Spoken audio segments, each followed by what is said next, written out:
La vocación de Pablo. Saulo, que todavía respiraba amenazas de muerte contra los discípulos del Señor, se presentó al sumo sacerdote y le pidió cartas para las sinagogas de Damasco, a fin de traer encadenados a Jerusalén a los seguidores del camino del Señor que encontrara, hombres o mujeres. Y mientras iba caminando, al acercarse a Damasco, una luz que venía del cielo lo envolvió de improviso con su resplandor. Y cayendo en tierra, oyó una voz que le decía: Saulo, Saulo, ¿por qué me persigues? Él preguntó: ¿Quién eres tú, Señor? Yo soy Jesús, a quien tú persigues, le respondió la voz. Ahora levántate, y entra en la ciudad, allí te dirán qué debes hacer. Los que lo acompañaban quedaron sin palabra, porque oían la voz, pero no veían a nadie. Saulo se levantó del suelo y, aunque tenía los ojos abiertos, no veía nada. Lo tomaron de la mano y lo llevaron a Damasco. Allí estuvo 3 días sin ver, y sin comer ni beber. El bautismo de Pablo. Vivía entonces en Damasco un discípulo llamado Ananías, a quien el Señor dijo en una visión: Ananías. Él respondió: Aquí estoy, Señor. El Señor le dijo: Ve a la calle llamada Recta, y busca en casa de Judas a un tal Saulo de Tarso. Él está orando, y ha visto en una visión a un hombre llamado Ananías, que entraba y le imponía las manos para devolverle la vista.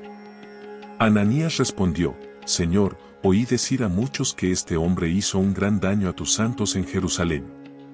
Y ahora está aquí con plenos poderes de los jefes de los sacerdotes para llevar presos a todos los que invocan tu nombre.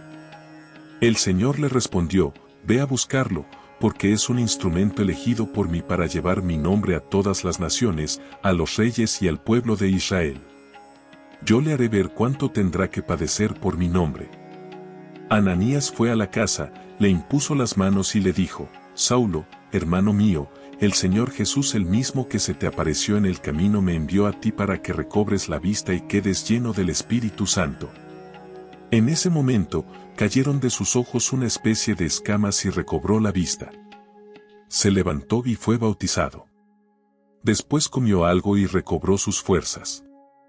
La permanencia de Pablo en Damasco. Saulo permaneció algunos días con los discípulos que vivían en Damasco, y luego comenzó a predicar en las sinagogas que Jesús es el Hijo de Dios. Todos los que lo oían quedaban sorprendidos y decían: ¿No es este aquel mismo que perseguía en Jerusalén a los que invocan este nombre, y que vino aquí para llevarlos presos ante los jefes de los sacerdotes? Pero Saulo, cada vez con más vigor, confundía a los judíos que vivían en Damasco, demostrándoles que Jesús es realmente el Mesías. Al cabo de un tiempo, los judíos se pusieron de acuerdo para quitarle la vida, pero Saulo se enteró de lo que tramaban contra él. Y como los judíos vigilaban noche y día las puertas de la ciudad, para matarlo, sus discípulos lo tomaron durante la noche, y lo descolgaron por el muro, metido en un canasto. Pablo en Jerusalén. Cuando llegó a Jerusalén, trató de unirse a los discípulos, pero todos le tenían desconfianza porque no creían que también él fuera un verdadero discípulo.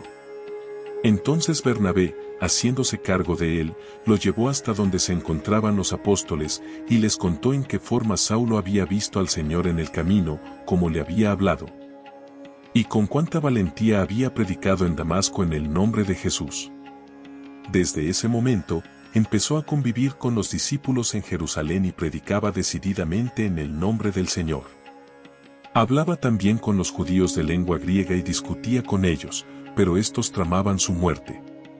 Sus hermanos, al enterarse, lo condujeron a Cesarea y de allí lo enviaron a Tarso. La iglesia, entretanto, gozaba de paz en toda Judea, Galilea y Samaria. Se iba consolidando, vivía en el temor del Señor y crecía en número, asistida por el Espíritu Santo. Pedro en Lida. Pedro, en una gira por todas las ciudades, visitó también a los santos que vivían en Lida. Allí encontró a un paralítico llamado Eneas, que estaba postrado en cama desde hacía 8 años. Pedro le dijo: Eneas, Jesucristo te devuelve la salud, levántate y arregla tú mismo la cama. Él se levantó enseguida, y al verlo, todos los habitantes de Lida y de la llanura de Sarón se convirtieron al Señor. Pedro en Jope. Entre los discípulos de Jope había una mujer llamada Tabita, que quiere decir Gacela. Pasaba su vida haciendo el bien y repartía abundantes limosnas. Pero en esos días se enfermó y murió. Después de haberla lavado, la colocaron en la habitación de arriba. Como Lida está cerca de Jope, los discípulos, enterados de que Pedro estaba allí, enviaron a 2 hombres para pedirle que acudiera cuanto antes. Pedro salió enseguida con ellos. Apenas llegó, lo llevaron a la habitación de arriba.